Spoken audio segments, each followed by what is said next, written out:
ঘরের জানালা দিয়ে রোদের আলতো আলো পড়েছে নির্ঝরের মুখে। বেলবেল করে বেজে ওঠা ফোনের শব্দে হঠাৎই ঘুমটা ভাঙল তার। অচেনা ঝিমধরা চোখে ফোনের স্ক্রিনে চোখ বুলিয়ে নেয়। বর্ষণের একের পর এক মিসড কল। কপালে ভাঁজ ফেলে উঠে বসে সে। কিছু একটা গুঞ্জন যেন বুকের গভীর থেকে উঠে আসে। অস্থিরতা ছড়িয়ে পড়ে চেতনায়। ফোনের স্ক্রিনে আবারও বর্ষণের নামটা টিপে দেয় নির্ঝর।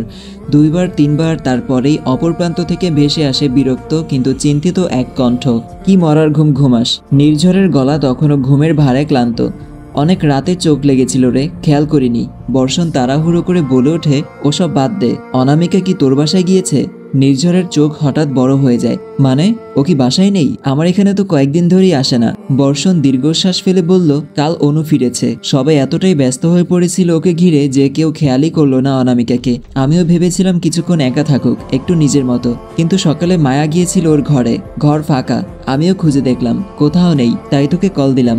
ভাবছিলাম যদি তোর এখানে যায়, কিন্তু এখন তো চিন্তাই হচ্ছে ও আবার আবেগে কোনো ভুল সিদ্ধান্ত নিয়ে ফেললো না তো। তোদের মতো মানুষ একা থাকলে কেমন আবেগে ভাসিস সেটা তো জানি। নির্ঝরের বুকের ভেতর হিম হয়ে গেল। মাথার মধ্যে ঘোলাটে কুয়াশা জমে আছে। তবু মন বলছে কিছু একটা হয়েছে। কাল অনুর সত্যিটা যখন জানালো সবাইকে, অনামিকার মুখটা কি তখন ফাঁকা হয়ে গিয়েছিল?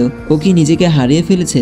নিজের অস্তিত্বটা নিয়ে নতুন করে দ্বিধায় পড়েছে? নাকি নিঃসঙ্গতা ওকে গিলে খেতে শুরু করেছে? মেয়েটা নিঃসঙ্গ কিনা ফিসফিস করে নিজের মনেই বলে নির্ঝর। সে জানে সেই নিঃসঙ্গতা কতটা তীব্র হতে পারে। বুকের ভেতর পোড়া এক শূন্যতা জমে ওঠে, যেটা বাইরের কেউ বোঝে না। শুধু যারা ভেতর দিয়ে পুড়ে গেছে তারাই বোঝে। চোখ বুঝলে অনামিকার সেই অভিমানী চোখ দুটো মনে পড়ে। তাহলে কি আরও একবারও হারিয়ে যাচ্ছে কিছু নির্ঝরের জীবন থেকে? নির্ঝর ধীরে ধীরে উঠে দাঁড়ায়, জানালার দিকে এগিয়ে যায়। আকাশটা অদ্ভুতভাবে শান্ত, নীল, অথচ বুকের ভেতরে তীব্র ঝড়। হাতটা চুলে চালিয়ে নিজেকে স্থির করে সে। চোয়াল শক্ত হয়। না, এইভাবে চলবে না। অনামিকাকে খুঁজে বের করতেই হবে।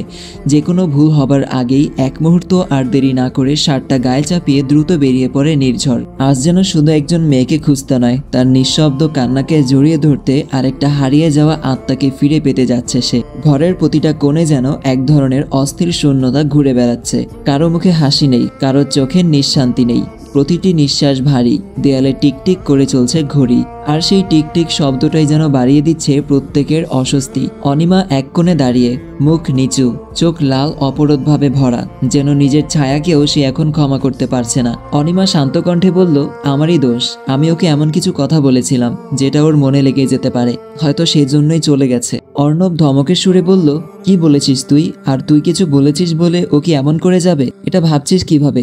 এখন একটি অ্যাড চলবে, আপনারা চাইলে স্কিপ করতে পারেন। গেম খেলতে খেলতেই যদি মোবাইলে টাকা ঢুকে যায় তাহলে কেমন হয়? মোস্ট প্লে দিচ্ছে সেই সুযোগ। শুধু অ্যাপ ডাউনলোড করলেই পাবেন 200 বোনাস আর লগ ইনে 122 ফ্রি স্পিন। প্রতি ডিপোজিটে আছে 4.5% বোনাস প্লাস 140 ফ্রি স্পিন। বন্ধু রেফার করলে জিতে নিন 1200 বোনাস। জন্মদিনে স্পেশাল গিফট 2000। এভিয়েটর খেলুন, আকাশে উঠুন আর পান 50,000 টাকা পর্যন্ত ক্যাশব্যাক। দৈনিক 650% স্লট, বুস্ট 13,000 পর্যন্ত। সুপরিচিত এবং নিরাপদ লেনদেন মাধ্যম বাংলাদেশে বিকাশ, নগদ, রকেট, উপায়, ট্রান্সফার সুবিধা। এখনই নিচের পিন করা কমেন্ট থেকে মোস্ট প্লে অ্যাপে রেজিস্ট্রেশন করুন আর শুরু করুন উপার্জনের যাত্রা।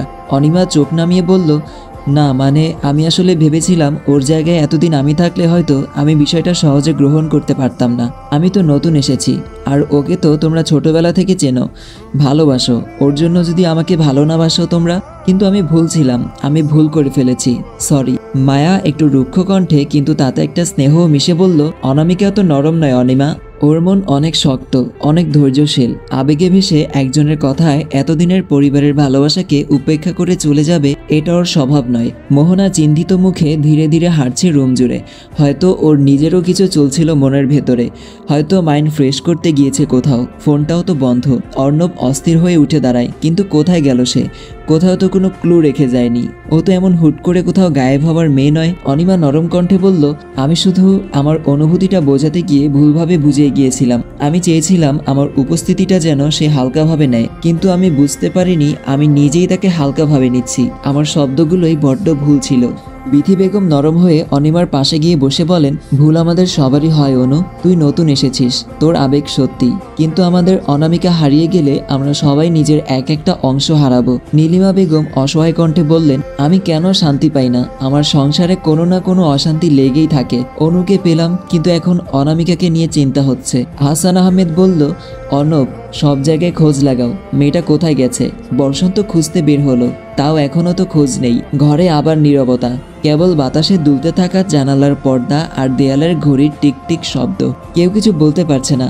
অনিমার চোখে অনুশোচনা জমে আছে, আর বাকিদের চোখে আতঙ্ক। সবার মনে একটাই প্রশ্ন, অনামিকা কোথায়। নির্ঝর আর বর্ষণ পাশাপাশি দাঁড়িয়ে, চোখে ধুলোমাখা ক্লান্তি, মন ভরা উদ্বেগ আর একরাশ অসহায়তা। অনামিকা, যার কোনো খোঁজ নেই এখন পর্যন্ত। সেই শূন্যতা যেন গলা টিপে ধরেছে দুজনকে। নির্ঝর নরম গলায় বলে উঠল, আমরা তো প্রায় গোটা শহর খুঁজে ফেললাম, ও কোথায় গেল বর্ষণ। বর্ষণ ঠোঁট কামড়ে ধরে, দৃষ্টি স্থির রাস্তার এক প্রান্তে। ও কোনোদিন এরকম করে চলে যায় না। কিছু একটা হয়েছে নির্ঝর। এই মুহূর্তেই একটা কালো গাড়ি হঠাৎ এসে দাঁড়ায় তাদের সামনে। গাড়ির দরজা খুলে ধীরে ধীরে নামলেন নির্জন শিকদার। চিরচেনা ঠান্ডা চাহনি, চোখে রহস্যময় আত্মবিশ্বাস। কাঁচা পাকা চুলে হালকা বাতাসে উড়ে যাচ্ছে তার শার্টের কলার। তিনি ঠোঁটে একটি স্নান হাসি টেনে বললেন, বাহ, একজন মেয়ের জন্য দুই ভাই এত উদ্বিগ্ন হয়ে পড়েছ। নির্ঝর তৎক্ষণাৎ এক ধরনের সন্দেহ নিয়ে এগিয়ে আসে, চোখে ধ্বংসাত্মক প্রশ্নের ঝড়। অনামিকার গায়েব হওয়ার পেছনে আপনার কোনো হাত নেই তো। নির্জন শিকদারের ঠোঁটের কোণে খেললো এক বিদ্রোপী হাসি। হাত থাকলেই বা কি, চাইলে তাকে উড়িয়ে দিতে আমার একটুকুও কাঁপবে না, এটা তো জানোই। কিন্তু এটুকু বলতে পারি, যেখানেই আছে সেফ আছে এখনো। আপনি। বর্ষণ এগিয়ে আসে, গলার স্বর ঝাঁঝালো। অনামিকার কিছু হলে কিন্তু এবার আপনাকে ছেড়ে কথা বলবো না, খবর করে ছাড়বো। বর্ষণ, তুমি তো বোনের খোঁজে হন্য হয়ে ঘুরছো, কিন্তু বউটা ঠিক আছে কিনা সেটা একবারও খোঁজ নিয়েছো। নির্জন শিকদারের ঠান্ডা কথায় এক মুহূর্তে স্তব্ধ হয়ে যায় বর্ষণ।